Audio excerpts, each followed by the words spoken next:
the chain of command on this vessel breaks down to the point that I'm in charge, we're gonna die. So I see a lady had a knife in her hand from the Steakhouse, knocked over all the pictures. She slashed the host. The whole department head walks up to me and says, all right, you're on. Don't mention this. Don't mention this, Ron. I don't know if you remember, I had a heart attack during Tim's show, but I didn't go to the doctor till I went up to the deli. And I was like, I'll get a sandwich and I'll feel better. And people are coming by that already seen my show. So they're like, hey, it's Johnny. You're dying, huh? I'm like, yeah, I am. Coming to you from McCurdy's Comedy Theater in Sarasota, Florida, it's the Open Bar Comedy Show. Today's guest, Johnny Millwater, comedian, poet, father, and matador. Watch his comedy special, Mostly Joking, at Open Bar Comedy. Here's your host, Ron Feingold. Hey everybody, this is Ron Feingold from Open Bar Comedy. If you are not familiar with our platform, we are about freedom of expression. Yeah. And today is a special day because Johnny Millwater is back in my life. Let me tell you about this. This is the first guy I ever met when I moved to Orlando in 1999. The first comic I ever met. Really? You are. I did not know you that. You totally are. And so one of the nicest guys, I hope you don't mind, but one of the nicest human beings I've ever met. And then we end up on a Carnival cruise ship. You were on so much longer than I was, but when I was on there, it was enough to drive me crazy enough. So I was going crazy, and Johnny was the only one that got me through that. We were on like a 10-day thing, and I was going nuts through day 2. So he got me through that. I'm eternally grateful. I was ready to jump. I was so ready to jump. So eternal love for this man. But ladies and gentlemen, Johnny Millwater is in the house. Hey! Yes. Hey there, Open Bar fans. But here's the thing. We haven't caught up at all in the past, even since the pandemic. Yeah. And let me say, since the pandemic, let me say this. Before the pandemic, you were working a lot for Carnival. You were almost always on the ship. Yeah, nonstop. How many weeks a year would you say you were doing? I'd say 48. Jesus. Yeah, 48 weeks. Tons a week. Yeah, a lot. So a lot of time on a years. ship. Basically living on a ship. Pretty much. And then the pandemic hit, everybody was off the ships, and you decided not to go back. Yes. So I don't know what you've been doing since, and I want to catch up on that, but let's go way back before that. Got it. 1999, you were doing comedy already. Mm-hmm. You were swallowing balloons, I remember. You were doing this balloon swallowing thing, and it was amazing. And met you at the wonderful Why Not Lounge. In Altamont Springs, Florida, the homeroom. Oh, shit, that was a good room. So we met there, and I did like a set or something, a guest set or whatever, and I think you were working, you were featuring that night or whatever. And so you introduced me, you told me the lowdown on everything, you gave me just the rundown. This is who you want to call Les McCurdy, he does really? this. Oh yeah, you told me everybody, everything, do all this. So you set me up, you were just wonderful. So how long before that were you doing comedy, and what's happened since? Well, I started stand-up professionally in 1996. It was my senior year in high school or my first year in college. I started my first open mic when I was 13, and I was a magician from the time I was 11 until the time I was 17. So like when I was 11 to 17, I was doing birthday parties and restaurants and making balloon animals and children's entertainment, basically. And then when I got to college, I took my magic and I put it into a stand-up format, and I was a comedy magician for 5, 6, 7, 8 years. And then I sort of moved away from that into more traditional stand-up. Why did you want to get out of the magic stuff? More of a purist? You know, I hate to think of myself that way. And I certainly, God knows the purists hated me for excellent reasons. My act at the time, I would do an animal balloon of death, which was swallowing a balloon. It's like a sword swallowing thing with a balloon, very, very phallic. I think I watched it recently. It's 6.5 minutes of non-stop dick jokes. There's 60 dick jokes right in a row. Really? The whole bit is that long? It's kind of impressive. It's kind of impressive, the amount of dick jokes. I wish you still did it. Yeah, and you never want to get too far from Dick Joke Island. I mean, the road is the perfect place for 61 dick jokes. But, and then I would do a thing in the middle, straight jacket or something, and then I would eat fire at the end. But the comedy that I liked, except for The Amazing Jonathan, and maybe Penn and Teller, was, the late Bill Cosby, and he's dead to me, and the monologists, the George Carlins, the people who painted pictures with words, you know what I mean? And that's the stuff that really drew me, so that's what I wanted to do. I never quite got good at it, but I worked at it for a long time. I don't agree. So we're talking about your evolution as a comedian. Yes. And you started out doing some magic, then comedy magic, and then just strictly comedy after that. And that was around the 2000s or so. When did you start working for Carnival? And let's talk about that experience for you. I started working for Carnival in 1999 out of college. I was a variety comedy act. So it would usually be me and another comedian. Doing the fly-on. Yeah, doing the fly-on, but I'd only do one show back then. Right. Or I would do two shows. I would do a main show, 25, 30 minutes with another comedian in the band, and then a midnight show, which was 30, where anything goes. And then you get and the then fuck out. After, I'll tell you exactly why I stopped, because it was working pretty well. The guy who did the booking at a time, I don't want to say his name, but it's Chris Bordeaux. He used to, he actively disliked me. Me too. Yeah, and he would deliberately book me places that were very hard to get to, where I'd have to stand outside long times. And anyway, that made it hard, but the audiences were lovely, and the people on the ships were great. But it was after 9/11 that I stopped working Carnival, because I'm born in Iran. The country of Iran, I really am, and I was there for less than a year. I moved here as a baby, but my passport still has my birthplace as Tehran. So after 2001, I was random bag check guy every single time for 3 years. And I couldn't take it anymore, so we just went on the road. And then when I got back, after I had my first son, my sister, who is Kim Harrison, you should check her out at KimHarrisonComedy.com. God, she's good. Kimmy got me out of a jam in Australia. I love her. Kimmy's the greatest. She'll get you out of a jam anywhere. She's fucking the best. It's all heart. But I was doing road work when my first son was born. I had some gig up in North Dakota, and she was like, dude, this is ridiculous. I feel sorry for you. I'll get you back in. And she wrote a note to Chris, and I came back in. I worked for him for 10 years. How long did you work the ships? I started with them off and on from about around the same time, 1999 or so was for me. And my number started with 231. Do you remember your number, your Carnival number? 23258. Oh, there we go. So just a little bit before you then, I guess. I don't know. I guess it was 95. Actually, that's my zip code. Never mind. No, it was 95 because I started. My mistake. We started because I met Laura in 1996 and I worked Carnival before that. But I did the fly-on thing, and then I started working for them even more in 2018 when I started doing the punchliner.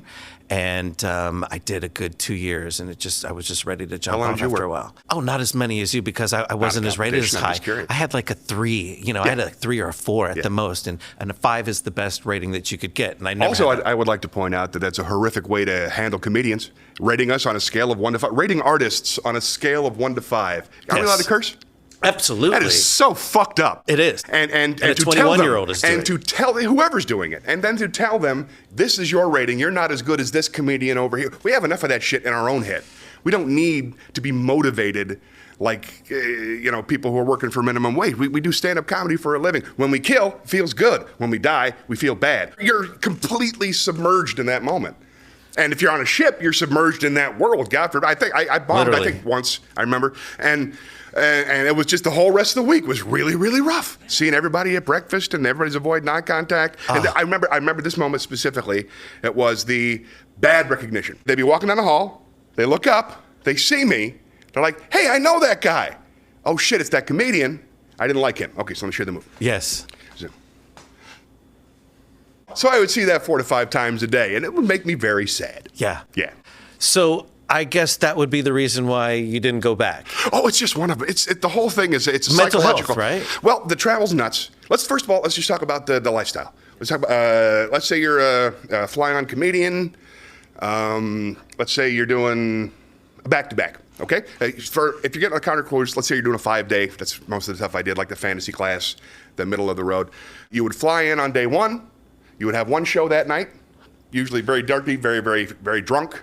You're exhausted from traveling because there are 24, 36-hour travel days on Carnival often. And then you have to do Vessel Fam when you get there. You have to do a meeting. If you don't know, you have to go watch a movie. You have some Italian guy giving you all of the safety features of the ship. You have just traveled a whole bunch. It's a corporate training every single time. An hour and a half of corporate training every single time. Then you can't take a nap. You got to go right to work. Sorry to interrupt. No, thanks, insurance. That would be great. As I've always said, I used to say it in my show, if the chain of command on this vessel breaks down to the point that I'm in charge, we're going to die.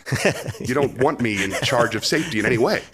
We're sinking. Yeah, that's why I do comedy. I'm fucking useless. There wasn't security in the room. That's also very important. They were there. They were in your room? They're there, but they didn't do anything. When I was working Carnival, there was never security in the room. Wow. Ever. Yeah, I used to make a joke about it. I said, there's not room for security with all this insecurity. I was mad. I had to mention it. It's just like to have them in the bar. It's a dangerous place. Yeah. I didn't talk about it at the time. I saw a woman get stabbed at the comedy club. on the Fantasy. Some woman, this is absolutely true, and the Fantasy's not around anymore. I won't tell you which chain of cruise lines it is. Anyway, so a lady, she comes up. All right, so the comedy show's on the promenade deck. All right, it's a deck, let's say 9. It goes all the way from one side of the ship to the other. It's like a mall. All right, it's a store, it's an elevator, it's a different store, it's a disco, it's a coffee shop, and then at the very end is the comedy club. So a lady comes out.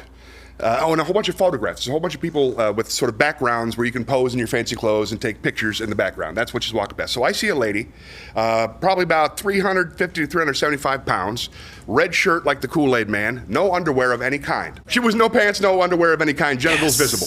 Had a knife in her hand from the Steakhouse.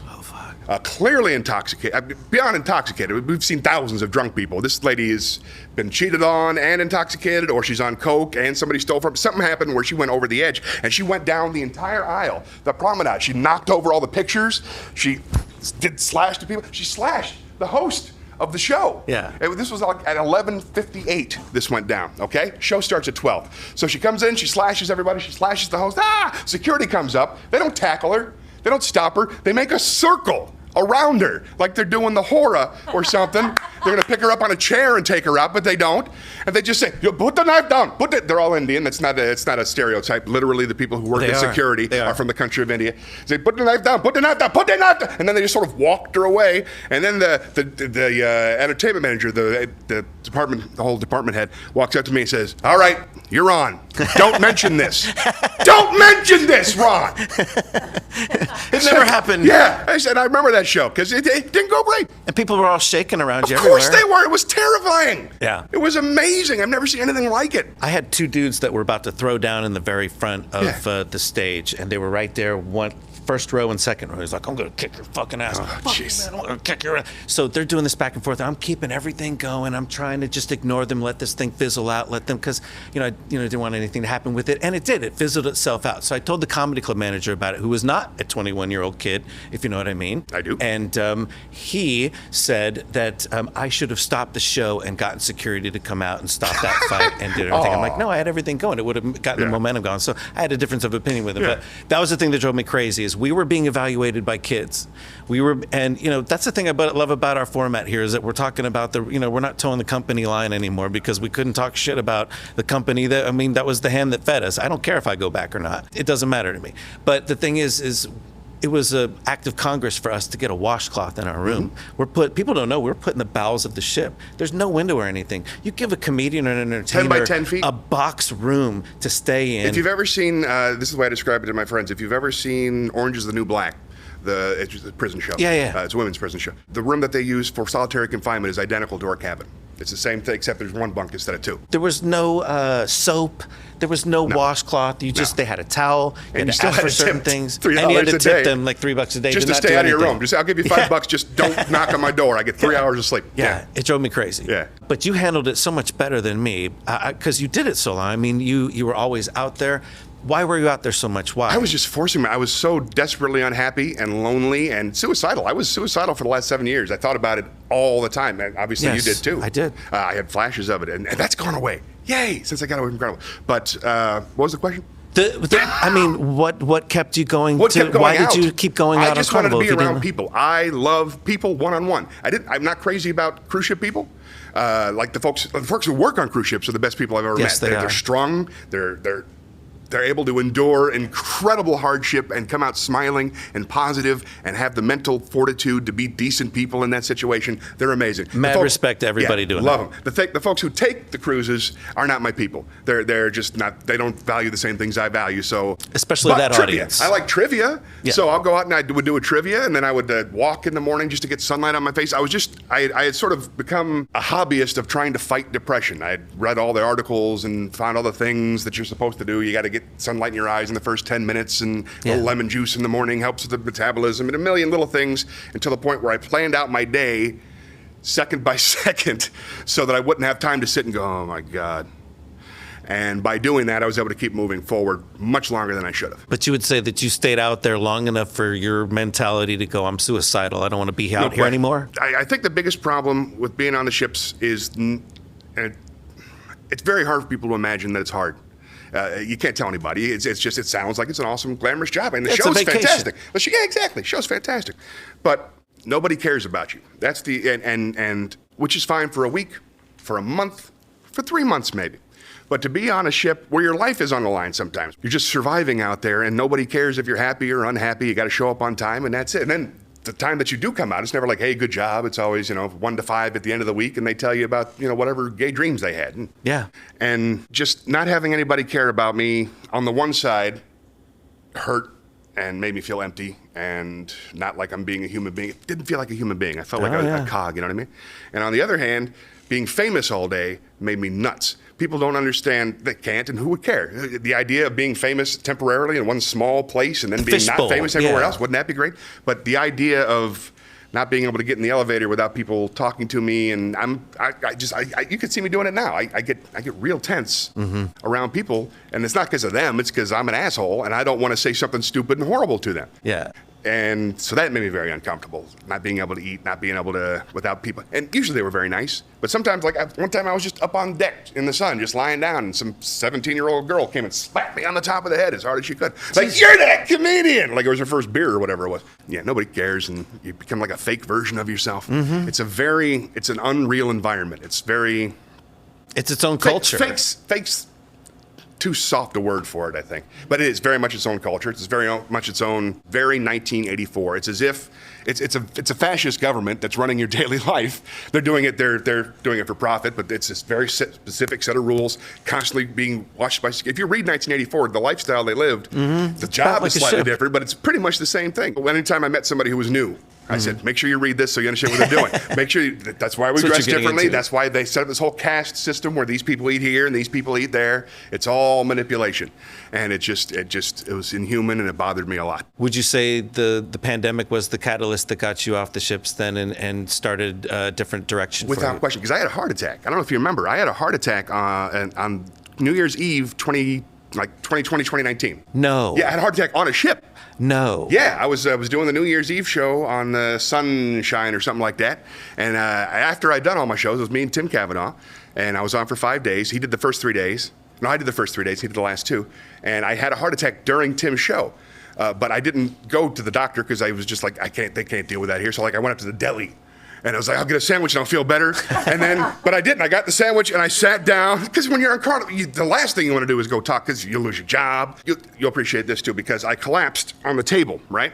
But I had enough presence of mind to realize that so many people collapse on tables in Carnival and nobody gives a shit. Right, because I need to find somebody. So I got up and I let a couple of people. I just found the first Canadian I could find. I couldn't think straight, but I swear to God that is a fact. I went around looking for a Canadian name tag. Okay. I found a stagehand who I hadn't met yet, but they're my favorite people in the world. The stage managers in the black outfits with that. Oh my God. Anyway, and Canadian, forget about it. I never got to talk to her again. I don't even know her name, but she saved my life. She's like, yeah, I'll call the Disco One or whatever the hell's. I'm like, no, I'll die. What we should do is instead of assembling random Filipinos, why don't we just walk me down to the people who keep me from dying? And she's like, oh, I can't do that. I'll get fired. I'm like, take off your name tag. It'll be fine. And then they walked down, and then I got in there, and they wouldn't tell me I had a heart attack. They kept it a secret for me, and I was terrified because I didn't know what was going on, and I had a ticket to fly home the next day. So, and I still had a very poor upbringing mentality. I had insurance I've had 2 heart attacks. This is my second one, and I had insurance for the second one, and it's better when you have insurance. Unless you're on a ship, then it doesn't matter. There's no amount of money they can. So they had to take me, they had to, Princess K? It's an island that Carnival owns. Okay, no, there's nothing on the island. Just people go and they do a beach day and they sell whatever it is they sell and they come back on the ship. Well, that was the closest piece of land. So they had to take me to Princess K. Apparently, I was too big for the wheelie thing, so they had the Filipino dudes, literally 7 guys. So they have to walk me up and down the hallway. And people are coming by that already seen my show. So they're like, hey, it's Johnny. You're dying, huh? They're like, yeah, I am. So, and then they put me into an air ambulance, which is a jet plane with a bed in it, which I've always wanted. But then they put a bunch of dude nurses in there to ruin the whole thing. So then I fly to Miami, and if you're almost dead, this is true, immigration comes to you. Oh. Pretty sweet. Okay. It's nice. A guy came and he showed me the thing. And then they put me into a hospital, and it was a Carnival-approved hospital where they send their people, so it wasn't a real hospital. Seriously, it was centric care. It was bad. Yeah. Dude. I was. They sort of put me into a check-in room off to the side, and I lay there for 4.5 hours before I got in. And Seriously? during the entire 4.5 hours, screaming in Spanish. 7 or 8 people just scream. I hear fear, I hear anger, I hear all kinds of different screams, all in Spanish because it's Miami. And I find out later, they keep calling it, the cruise ship worker needs more water, the cruise ship worker needs this, this, and this. And I found out after I left that the first 5 floors of this building are an insane asylum, and the 6th floor is for employees of Carnival Cruise Lines. So it's good to be the cruise worker in that case. And then a doctor who I didn't agree with politically worked on me, and I'm fine. A heart attack feels like somebody is pinching your nipple really, really, really, really hard from the inside. But you're also not getting blood to your brain, so you're not thinking straight. And that was the biggest problem. I wouldn't give them my insurance card. I didn't want to pay for the jet. I was like, just let me fly home, I'm fine. They're like, we got a whole bunch of shit. It wasn't until 2.5 hours after I was already in the room where they told me I had a heart attack. Yeah. It made me nuts. And you waited 4 hours in the hospital for them to treat you, and they finally treated you. After they flew me in on the air ambulance. It's incredible. Yeah, not even an IV, man. So what did you do during the pandemic? I did nothing. I stayed home with my children. I redecorated the house. I learned how to cook meat. I started picking up trash around the neighborhood with one of those orange vests in the little bag so that you get a little exercise. Okay. I started playing Red Dead Redemption 2, and it's terrific, Ron. All right. It's just like being outside. But you, during the pandemic, I mean, I became a human being. Yeah. So you were working on your mental health is what was going on. Yes, yeah, I didn't realize it at the time, but yes, I was very much working on my mental health. So I need to spend more time with my family. I need to spend more time with my kids. I need to be home. Yes. And that was the mantra. So it felt very, very selfish. Does that mean comedy had to go away? Traveling for comedy had to go away. I never stopped thinking about comedy. I formed a group that I meet with every Sunday. I tried to do a podcast for about a year of a radio show. It was a character I do called Butch Hockersmith, called Butch Hockersmith Saves America. You remember Butch? Of course. I love him. He's a real American. Yeah. Anyway, it was the idea that he had a podcast and then fake commercials all the way through. And he would talk politics like an idiot. And then it would be several comedians doing short pieces. And it went really well for about 6 months. And then it all fell apart because comedians are impossible to work with, as you and I know. And I did that for a while. And then I started doing a comedy writing group on Sundays where I took just the open micers in town who I thought had talent. And we started meeting on Sundays and punching up each other's work. And I think Vicky Rousman used to do that in Orlando. I don't know. I don't know if you knew Vicky. I did know Vicky. I have a story with Vicky. She yanked me off the stage at the Funny-Ola. Yeah, that She's just sounds like, right. Get off the stage, Ron. Yeah, that'll happen. I know her very well. Yeah. You need to do comedy, but it has to be at home. You're not traveling Right now, anymore. I'm doing a little bit. I just said no to cruise ships completely. I just didn't even get in contact with them. And I would do like a road 30 minutes every now and then when I can. But mostly, one of the big problems we had is I have little kids. Mm-hmm. And I had little kids when I worked with Carnival. So about half of my paycheck would go to babysitters for when I was gone because my wife's a nurse who works at night. Maybe earned $300 since... Actually, last week I earned 100,000. So, and for this, of course, I'm getting 2,500. So that's pretty sweet. It's on. That's what I heard. That's what I got to recheck the thing. But besides that, I've just been doing it as a hobby. I do comedy, stand up when I can. I have my group on Sundays, and I do a. I've never promoted this. Yeah, go for it. I'm very excited about this. Every week on Sunday from 11:30 to 12:30, or 11 to 12:30, I do Johnny Millwater's Happy Place, where I sit in front of a green screen and I do a live chat with the folks at home. And I say folks, there's only been one so far, but you know what I mean. And I read poetry and I sing songs and I recite Shakespeare and I do all these fun things that I like. And that's on Sundays. Nobody else likes it so far, but I've seen you do it. You have like exactly. a big frame around you. Yeah, whatever. It's like it's different for everything. Right on. Well, here's what we're going to do. Yes. Whenever we do our vidcast, we always like to get a product involved that's fun. And here's what we've been doing. We've been doing a long-term study with this new underwear that they've come up with. It's like this pouch underwear. Have you heard of the pouch underwear stuff? No, underwear with a pouch? That sounds crazy. So it's underwear that's specially made, and inside the underwear, it has a place for your boys. And this is from the Saks company. So this particular one has a mesh that it uses. From the Saks company? Saks, S-A-X-X. Yeah, consider the source. Yeah. So this is the outside, of course. I put these on in one of our past shows, and these are designed to keep your boys in. Okay. So they were pretty okay. They kind of rode up a little bit. It doesn't really have a thing here to keep this around your leg as well as these other ones. So we got other ones here, if you don't mind holding that. Here's the thing. The thing with the balls for this one is freaking great.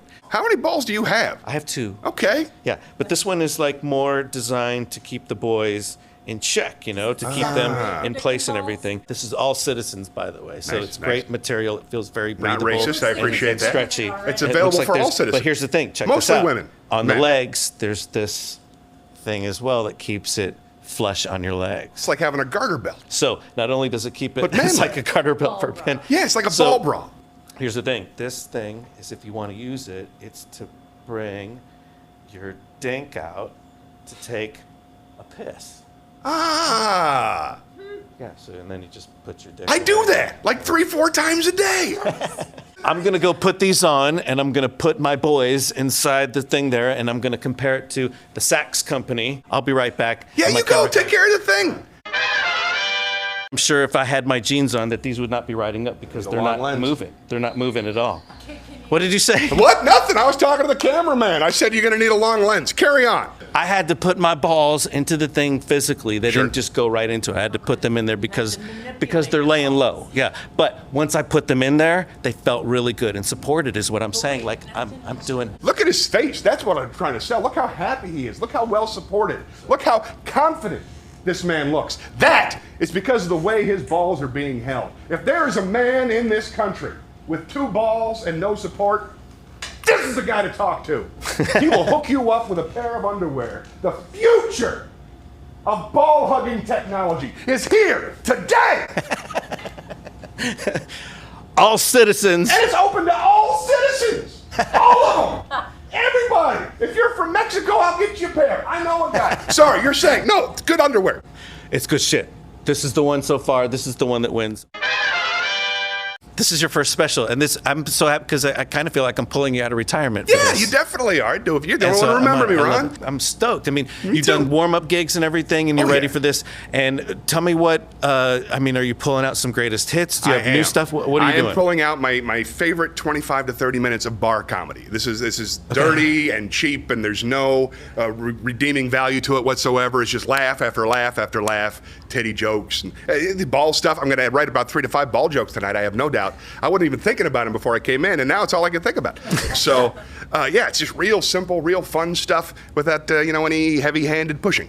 Right. These are the tried and true new. This is the polish. Some of the stuff's 25 years old. Some of it's 2 weeks old. This is what I loved about Johnny is in his last show on the ship, he would do the Straight Jacket Escape. Yeah, But the he would last sing. holdover. He'd sing "My Way" as he's escaping from like Frank Sinatra's "My Way." It's the And he only would part have of my to- show I can describe. And he walks down the thing. You're like, And I'm like, "Are you okay, Johnny?" He's like, "Yeah, I'm fine.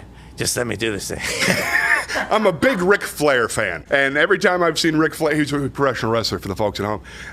He's an 85-year-old man in red underpants, but he's still one of the greatest entertainers who ever lived. Ric Flair, whenever he would leave the ring, he would be able to make the audience cry about how hurt he was and going backstage. And since I had to do the stupid thing anyway, and I had to walk all the way through the audience to get to my cabin anyway, I thought, why not make it fun? All right, let's do some rapid fire stuff. Okay. Some quick fire, some rapid fire stuff. Okay, so favorite comedian, biggest influence, and why? George Carlin, all time. Brian Regan, still living. Love Brian Regan. Love George Carlin. Most amazing experience on stage as a comedian, like a goal-reaching kind of thing. What was your greatest achievement as a comedian so far? I have always, since I started, wanted to get booked at McCurdy's. And today is the day. What else is there? I've never played McCurdy's. I'm psyched. That's awesome. I'm hoping to meet Dick Smothers.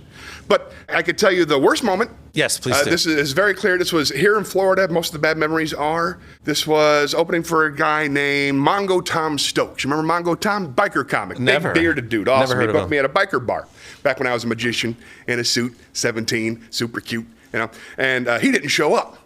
So it was at the biker bar, 35 very hardcore people, lots of leather, lots of beards, lots of Pee Wee Herman Big Adventure vibes. So the opener was a stripper named Candy. It was Bubba's birthday. Not making these names up. This is literally the people who were there. Bubba got a 25-minute lap dance, and then I went up.